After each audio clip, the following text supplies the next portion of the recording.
నమస్కారం. Welcome to GK news 9. మిత్రులకు నమస్కారం. మనిషి జీవించడానికి గాలి, నీరు, ఆహారం చాలా అవసరం.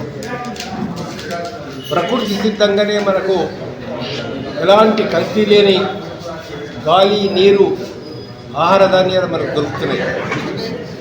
కానీ మనిషి యొక్క స్వార్థం వల్ల లేదా అనాలోచితమైనటువంటి పారిశ్రామిక అభివృద్ధి అంటే దాన్ని ఎలా సరిగ్గా ఉపయోగించుకోవాలో అలా ఉపయోగించుకోకపోవడం వల్ల ఇవాళ గాలి కాలుష్యమైపోతున్నది. పరిశ్రమల యొక్క మురికి మొత్తాన్ని కెమికల్స్ను కూడా నదుల్లో వదలడం వల్ల ఇవాళ నది నీరు కూడా కలుషితమైపోతున్నది. ఆహార ధాన్యాలకు వచ్చేసరికి మనం సేంద్రియ వ్యవసాయం నుంచి క్రమంగా కెమికల్ వ్యవసాయానికి ఇవాళ వచ్చేసి కేవలం పెస్టిసైడ్స్ మీదనే ఆధారపడే పరిస్థితి ఏర్పడడం వల్ల ఆహార ధాన్యాలు కూడా ఇవాళ కల్తీ అయ్యే ప్రమాదం మనకున్నది. అందుకే మా ఆలోచనలో అకాల మరణాలు ఇవాళ 40 ఏళ్లకు 50 ఏళ్ళకి గుండెపోటు రావడము అనేక కారణాలకు కారణమవుతున్నది. కాబట్టి మన దేశ భవిష్యత్తుకు ప్రజల ఆరోగ్యానికి ముఖ్యమైనటువంటి ఆహారం, ఈ ఆహారం కూడా కల్తీ లేని ఆహారం మనం అందించేటువంటి ప్రయత్నాలు జరగాలి. అడ్డం మనకేమొస్తుందంటే ఒక వ్యాపారస్తుల యొక్క స్వార్థం వల్ల కల్తీ విత్తనాలు అమ్మడం, కల్తీ విత్తనాల వల్ల రైతులు నష్టపోతున్నారు. అటు కేంద్ర ప్రభుత్వం కానీ రాష్ట్ర ప్రభుత్వాన్ని కానీ ఈ యొక్క గుడ్డి ప్రభుత్వాలుగా తయారైపోయి కల్తీ వ్యాపారస్తుల్ని లేదా కల్తీ విత్తనాలు అమ్మే వాళ్ళని నిరోధించలేకపోతున్నారు.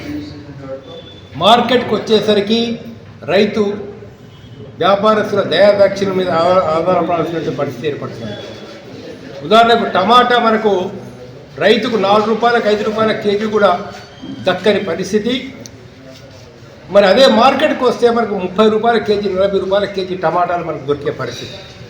ఇట్లనే ప్రతి విషయంలో మనం కూడా ఉత్పత్తి చేసే రైతుకు మనం ఏం రేటు ఇస్తున్నాము, మళ్ళీ మార్కెట్కి వచ్చేసరికి పరిస్థితి ఎలా ఉంది, మరి దీన్ని అరికట్టాల్సింది ఎవరు, లేదా రైతులకు గిట్టుబాటు ధర ఇవ్వాల్సింది ఎవరు, లేదా మార్కెట్లో రైతు దోపిడీ గురికాకుండా చూడాల్సిన పరిస్థితి ఎవరి మీద ఉంటుంది.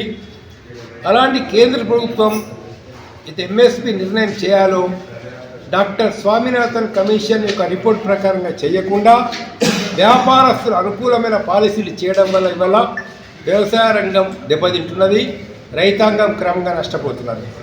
అంటే ఉత్పత్తి ఖర్చులో సగం ఖర్చును దానికి కలపాలి.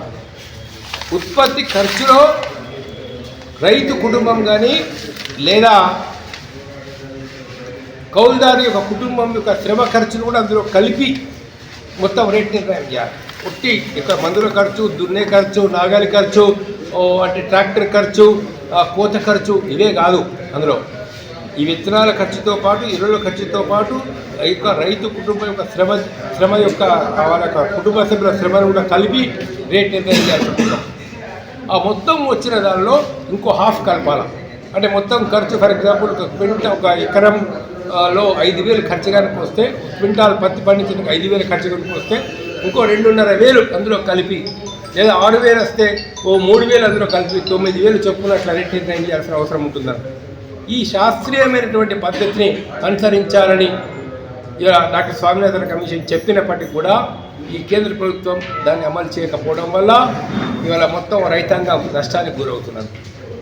రెండో విషయం ఏంటంటే మార్కెట్లో పంటకు వచ్చేసిన తర్వాత తేమ ఉందని లేదా రకరకాల కారణాల వల్ల మరింత దోపిడీకి గురవుతున్నారు. ఆ మినిమం సపోర్టింగ్ ప్రైస్ కూడా ఇవాళ ఇవ్వడం లేదు.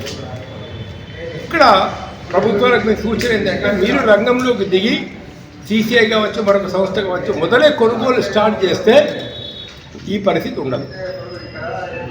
తగిన రేట్ నిర్ణయం చేసి మార్కెట్లో ప్రభుత్వాలు దిగి ప్రభుత్వమే ఫస్ట్ కొనుగోలు చేసి తర్వాత మీరు వ్యాపారస్తులకు అమ్మండి, ప్రజలకు అమ్మండి, ఎవరికైనా అమ్మండి, అలా చేసుకునే పరిస్థితి గిడ్డంగులు లేవు పరిస్థితి. ఇప్పుడు ట్రాక్టర్స్ కానీ లేకపోతే మరొకటి కానీ కోత మిషన్లు కానీ వీటిని మీరు కోఆపరేటివ్ సొసైటీల ద్వారా కానీ లేక గ్రామ పంచాయతీల ద్వారా కానీ మామూలుగా ఒక రేటు తీసుకొని కనుక రైతులకు మీరు దున్నుకోవడానికో పంట కోసుకోవడానికో కనుక ఈ మిషన్ అందుబాటులో పెడితే దానివల్ల కూడా వ్యవసాయ ఖర్చు తగ్గుతుంది. ఫస్ట్ వ్యవసాయ ఖర్చును ఎట్లా తగ్గించాలా అని కరెక్ట్గా ఆలోచించాలా, రైతు యొక్క ఆదాయం ఎలా పెంచాలా అనేది రెండో ఆలోచన చేయాలి. ఇవి రెండూ చేస్తే కానీ రైతాంగం ఇవాళ బతికి బట్ట కట్టే పరిస్థితి లేదు. కౌలు రైతులకు అప్పులకు గురవుతున్నారు. కాబట్టి రైతాంగాన్ని రక్షించాలని చెప్పేసి మేము కోరుతా ఉన్నాం. ఇంకొక విషయం కూడా ఏదైతుందో, ఇవాళ రాష్ట్ర ప్రభుత్వానికి కూడా మా విజ్ఞప్తి ఏంటంటే, మీరేదో ఫార్మాసిటీ కంపెనీల కోసమో అయితే ఔటర్ రింగ్ రోడ్ల కోసము, ఉచితాల కోసము భూముల్ని కేటాయించేటప్పుడు వీలైనంత వరకు వ్యవసాయ భూములను తీసుకోవద్దని, 2 పంటలు పండించే భూమిని లేక 1 పంట పండించే భూమిని రైతుకు ఆధారభూతమైనటువంటి భూములు తీసుకోవద్దని కోరుతా ఉన్నాము. ప్రభుత్వ భూములు కానీ మరో భూములు కానీ తీసుకోవడానికి ప్రయత్నం చేయాలా. ఒకవేళ తీసుకున్నట్లయితే భూమికి బదులు మరొక చోట అంతే భూమిని ఇచ్చేటువంటి విధంగా ఏర్పాటు చేయాలి. అంతేగాని మీరేదో ఎకరానికి 10 లక్షలు, 20 లక్షలు, 30 లక్షలు ఇస్తే ఆ డబ్బుతో రైతు మరో చోట ఇవాళ భూమి కొనే పరిస్థితి లేదు. రైతు భూమి లేని వాడైపోతాడు. రైతు కుటుంబం రోడ్ల పాలు పడుతుంది.